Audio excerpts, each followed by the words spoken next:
దేవాదాయ శాఖ మంత్రి తెలంగాణ దేవాదాయ శాఖ మంత్రి కొండా సురేఖ కేటీఆర్ని విడిచిపెట్టలేదు. మొన్న రీసెంట్గా కేటీఆర్ పైన కామెంట్స్ చేసింది.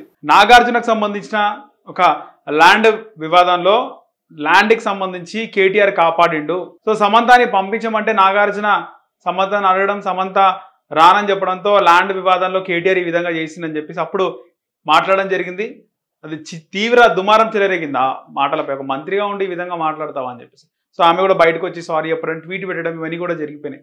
కానీ తాజాగా మళ్ళీ కేటీఆర్ పైన కామెంట్స్ చేసింది. నిన్న ఇండియా పాకిస్తాన్ మ్యాచ్కి సంబంధించి విరాట్ కోహ్లీ, ఇప్పటికీ విరాట్ కోహ్లీ గురించి ఆమె మాట్లాడడం జరిగింది.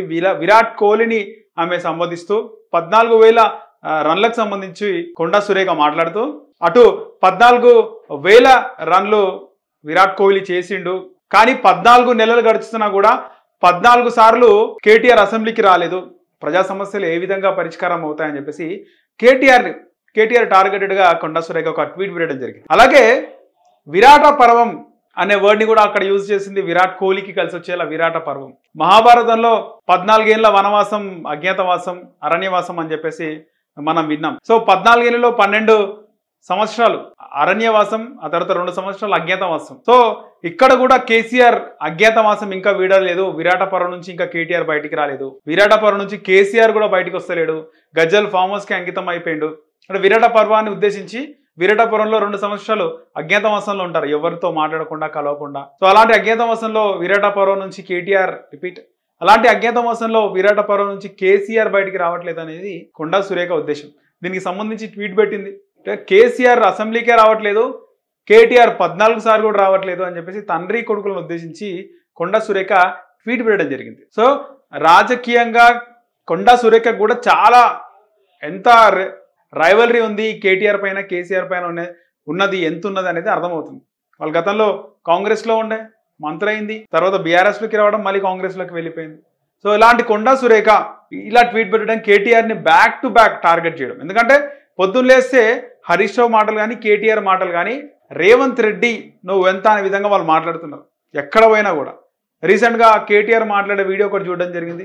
ఇన్ని బూతులు తిడతారా? అడ్డమైన బూతులు తిడుతురు రేవంత్ రెడ్డిని.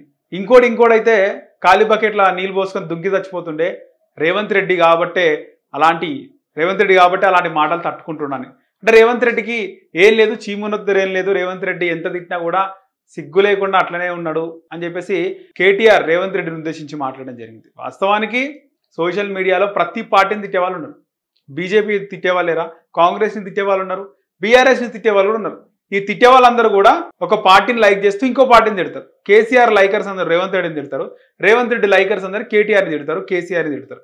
ఎన్ని వీడియోస్ ఉన్నాయి. సో ఒక్కొక్కరికి మద్దతుగా యూట్యూబ్ ఛానల్స్, కొన్ని వేల లక్షల యూట్యూబ్ ఛానల్స్ కూడా క్రియేట్ అయిపోయినాయి, తిట్టడం, వ్యూవర్షిప్ తెచ్చుకోవడం. సో ఇలా ఒక పార్టీని, అంటే జనాలు మొత్తం రేవంత్ రెడ్డిని తిడుతున్నారు, కేటీఆర్ని బీఆర్ఎస్ని మెచ్చుకుంటారు అనేది లేదు.